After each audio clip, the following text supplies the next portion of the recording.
జహాన్ గారు రాసిన 3వ పత్రిక 2వ వచనం చదువుతున్నాను. 2వ వచనం మాట్లాడుతున్నాను. ప్రియుడా, నీ ఆత్మ వర్ధిల్లుచున్న ప్రకారము నీవు అన్ని విషయములలోనూ వర్ధిల్లుచు సౌఖ్యముగా ఉండవలెనని ప్రార్థించుచున్నాను. ఆమేన్. హల్లెలూయా.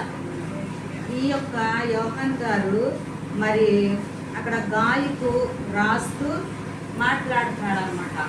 అక్కడ గాయకని ఆ రోజు రాశాడు, కానీ ఇప్పుడు ఎవరు చదువుకుంటే వాళ్ళకేనమాట.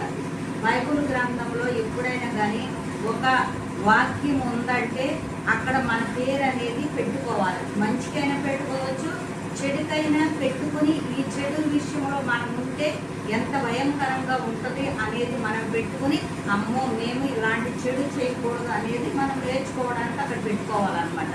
మంచి అయితే అభివృద్ధి పడడానికి మనం పెట్టుకోవాలి. ఇక్కడ గాయకు చెప్తున్నాడు కాబట్టి ఇక్కడ మనకి, మన సంఘానికి, మనకి చెప్తున్నాడు అనమాట. ఏమని? మరి ప్రియుడా, నీ ఆత్మ వర్ధిల్లుచున్న ప్రకారము నీవు అన్ని విషయంలోనూ వర్ధిల్లుచు సౌఖ్యముగా ఉండవలెనని ఆయన ఏం చేస్తున్నాడంట? ఏం చేస్తున్నాడు? ఈయన ప్రార్థించుచున్నాను. హల్లెలూయా. ఆయన ప్రార్థన చేస్తున్నాడు అనమాట మన కోసము. ఎందుకు? మనము సుఖంగాను సౌఖ్యముగాను ఉండి వర్ధిల్లాలని ప్రార్థన చేస్తున్నాడు. మరి ఆయనైతే బైబుల్ గ్రంథం ఎవరు చదువుతున్నారో, దేవుని వాక్యాన్ని ఎవరు విశ్వసిస్తున్నారో వాళ్ళందరూ కూడా సుఖముగా సౌఖ్యముగా వర్ధిల్లాలని ప్రార్థన చేస్తున్నారు. మరి మనం కూడా ప్రార్థన చేయాలా వద్దా? మనం కూడా ప్రార్థన చేయాలి. ఎవరి కోసం ప్రార్థన చేయాలి?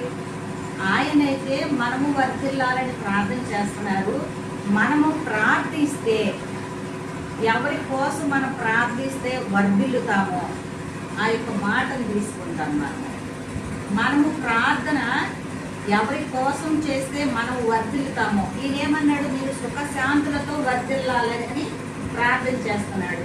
మరి మనము ప్రార్థన చేయాలి. ఎవరి కోసం చేయాలో, దేనికోసం చేయాలో, ఎందుకు చేయాలో చేస్తే మనం ఎలా వర్ధిల్లుతామనేది మనం మాట్లాడుకుంటాము. మరి కీర్తనల గ్రంథము, హల్లెలూయా హల్లెలూయా, ఎంత చక్కని మాట తెలుసా? యెరూషలేము యొక్క క్షేమము కొరకు ప్రార్థన చేయండి. యెరూషలేమా, నిన్ను ప్రేమించు వారు ఏమవుతారంట? వర్ధిల్లుతారు. హల్లెలూయా. ఇక్కడ ప్రార్థన, యోహాను గారు మన కోసం ప్రార్థన చేశారు. మనం సుఖంగా సౌఖ్యంగా ఉండాలని. మనము ఎవరు సౌఖ్యంగా సుఖంగా ఉండాలని ప్రార్థన చేస్తే మన వర్ధిల్లుతామంట?